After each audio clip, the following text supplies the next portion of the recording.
everybody, to Him and a History. I have a wonderful, wonderful story for us today, and it's another one of Martin Luther's from way back in 15th century. And this is actually a new song that I had to learn just because I love the story so much. And it's actually more of a Christmas carol, but I hope you guys will excuse that it's August and just enjoy the hymn and the history. Okay, so we're going to go back to 1531, which is when this was written. And we have the beginning of the Reformation. Martin Luther, who was a priest, decides with the support of Paul's letters that it's okay for monks and priests to marry. So he had heard that there was a local convent of women who were wanting to get out. They were wanting to be rescued to be able to renounce their vows. So let me tell you a little bit about this time in history. So as the Reformation progressed, the monks from his monastery, from Luther's monastery, they began to renounce their vows of celibacy, and they did marry. And the nuns too thought, well, if it's good enough for the monks, it's good enough for us. And so the nuns began to renounce their vows. And I guess at this time in history, nuns weren't what we think of them today. At this time, there was, the convent was a woman's only place to seek higher education, because more emphasis was placed on the man. You know, it wasn't important for the woman to learn anything. So this would be a reason why some women would join the convent. It was also an alternative to prison for unmarried, rebellious women and children.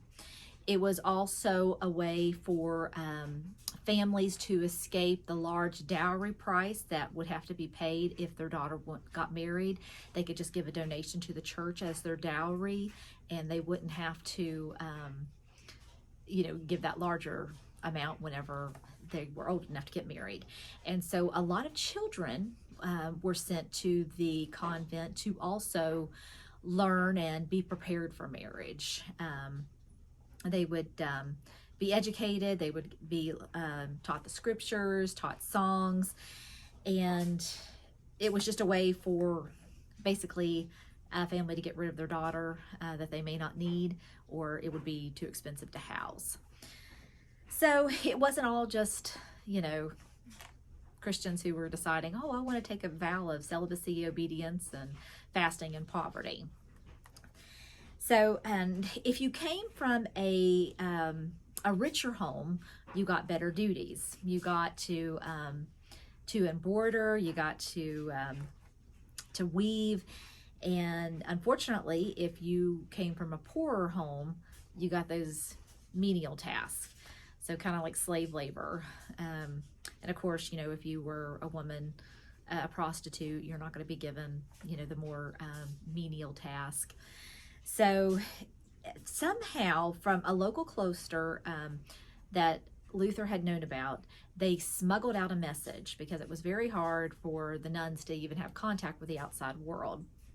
So somehow they got a message smuggled out that said, help us. And Martin wanted to help these women. And so with a help of a merchant, he was able to go at midnight and smuggle these women out by means of a fish delivery man. And at this time, this was a crime that was punishable by death, was if you tried to rescue a nun from the convent. So Martin didn't care. He started that revolution. He said, at all cost. So he took these women to Wittenberg, and in the coming months, they were married off to eligible bachelors. And everyone was married except for one. And her name was von Katharina Bora. And she had been in the convent since she was 5, and she was 25 now. So she was one of those at the bottom of the hierarchy. And it had now been 2 years. Now, she did obtain work at the local school and was teaching there, but she had still hoped to be married. And so Luther, who was 42, is visiting his parents, and he kind of half joked about the idea, well, you know, nobody else is taking her to marry, maybe I should. Well, his father loved that idea, and he wholeheartedly endorsed it. So Luther is still reluctant at this point to marry, and but I guess he's like, okay, you know. And he made this quote. He says, "I have made the angels laugh and the devils weep." I don't know if that's the best start to the start of a marriage. However, Katerina, the former nun, and Martin Luther, the former priest, go on to marry. And unfortunately, Katerina was just slandered by everyone at this point because Martin's critics were trying to discredit him and undermine him. So they thought, well, you know, we'll do it by criticizing his wife. They called her a slut. They called her a money grubber. They called her an alcoholic. But all of these, it didn't matter. They lived a very happy life, and they had a 21-year marriage, and they had 6 children. And Katerina would go on to turn the 3-story monastery that Martin first introduced her to, that he was living in at the time, into a hotel, a dormitory, and conference center. And by means of her management, that would go on to include a large farm and a multiple gardens, fish ponds, and fruit orchards. And of course, because it's Germany, a large brewery. Martin called her in his letters his morning star because she got up so early and helped to manage all the servants and the children. And he called her Lord Katie. She did very well at managing the home and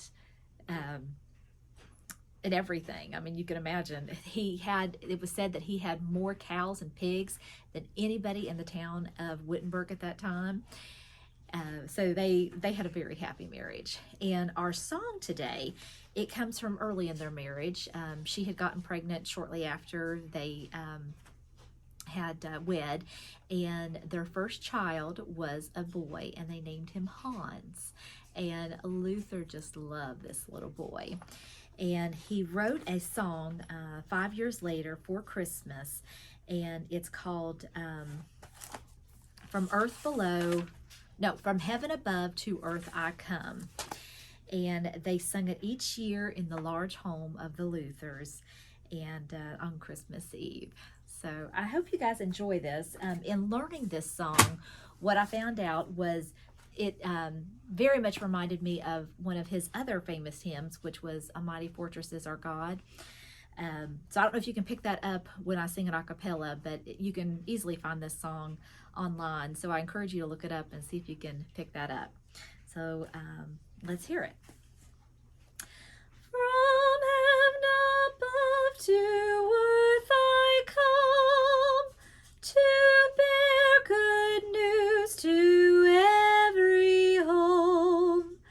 Glad tidings of great joy I bring, whereof I now will say and sing. To you this night is born a child, of Mary chosen mother mild.